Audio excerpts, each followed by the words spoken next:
Houston real estate breaks a new record. Stick around to find out what that is, as well as to find out what's going on with Houston real estate. Howdy friends, my name is Paul with Traditions Realty. Let's dive right into the numbers here because we've got a lot to cover. Checking out new listings, and we finally saw a little bit of a reprieve here in new listings hitting the market. I mean, we're still up 21% year over year with new listings hitting the market, but at least we've come down from that peak there of just over 18,000 new single family homes. Like, it's just dramatically higher than it was here for the past couple years. And obviously that's contributed to the amount of listings we have on the market. So take a look at this.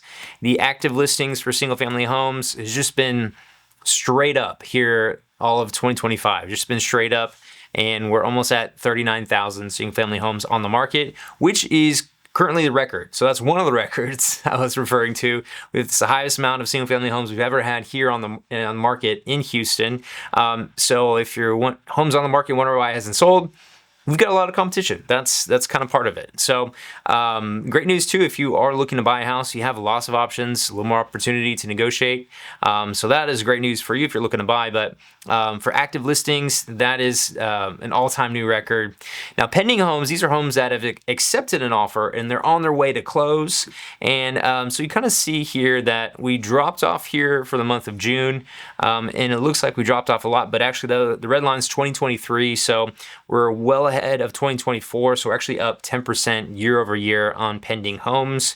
And so you see this is just a ton of homes that are under contract right here, much more than we've had here last year. So we have a lot of houses, but they're selling at a higher clip. And even still, that's been increasing our inventory. But let's see how that looks here for sold houses. And you can kind of see that we've kind of been going back and forth between the last couple years. We dropped off a little bit, but we're still up 12% year over year. So still a good amount of homes sold, obviously, than last year, but pretty comparable to 2023. All right, so check this out, the average sales price. You know, we've had a lot of homes hit the market, as you saw. You know, let's see how it's impacting sales price, and it is not impacting sales price at all. In fact, this is the other record I was referring to, the highest average sales price we've ever had here in Houston at $450,000. That's just crazy, you know, just the number of new listings hitting the market, the amount of inventory on the market right now, interest rates, you know, we'll talk about that in a second, but you know, all those things, and we're still hitting new all-time high sales records. And for prices, part of that, you know, that HR wanted to point out is that the average sales price stayed about the same year over year, which means homes are about selling, you know, about the same price as they were last year. However, we had such a large increase in luxury home sales that it just blew our numbers out of the water here. We had an increase of 40% year over year in luxury home sales. And so those are homes of $1 million or more. And so that's obviously dramatically impacting our average sales price here in Houston. That's a huge number of demand here for luxury homes in Houston. And so that's, we'll see if that continues to play out, but we have been seeing more and more luxury demand here in the Houston area for the past couple of years, really since COVID. All right, let's look at the year over year numbers. Single family homes up 10%, average sales price up almost 4.5%. Total active listings, that's townhomes, condos, and single-family homes up 27%.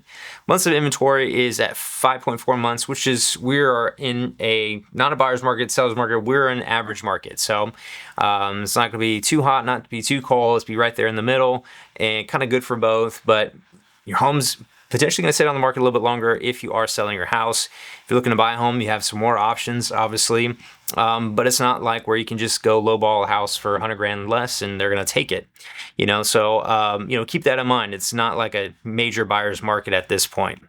Pending home sales are up 10%. So the numbers still look good year over year. We'll see how things head, you know, here into the fall. If a lot of home sellers take their homes off the market, see what kind of happens with home inventory and interest rates. And so lots of things going on, but I did want to show you this here. So if you are selling your home, this chart, I mean, there's kind of a lot going on here, but this is a week-to-week activity snapshot here from HAR, showing the showings here, just kind of back and forth here in 2025 is the blue.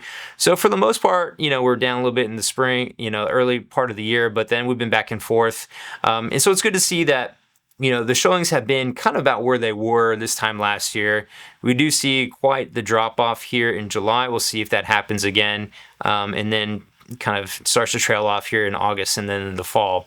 But I wanted to show that just to show that the showings have been kind of about the same as they were last year, and so that kind of plays into the demand that we've had.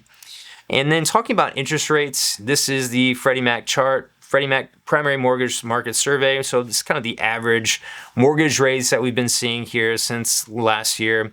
And really since October, we've really been, 6.5% to 7% for the most part for the 30-year fixed. 15-year fixed is right now 5.86. So, they're staying about where they are. We're seeing some good news that eventually the Fed's going to cut potentially twice here later this year. Bond rates starting to kind of weaken up a little bit. So hopefully those continue to drop. And so hopefully we'll see some little better interest rates here toward the end of the year and moving into next year with some more Fed rate cuts. But we'll see how the market interprets that and what goes on. But for right now, the interest rates are staying about the same. So if you have any questions about your home in your neighborhood or need help buying, selling, renting, feel free to reach out. And also be sure to subscribe so you can see me in the next one. Thanks. Take care.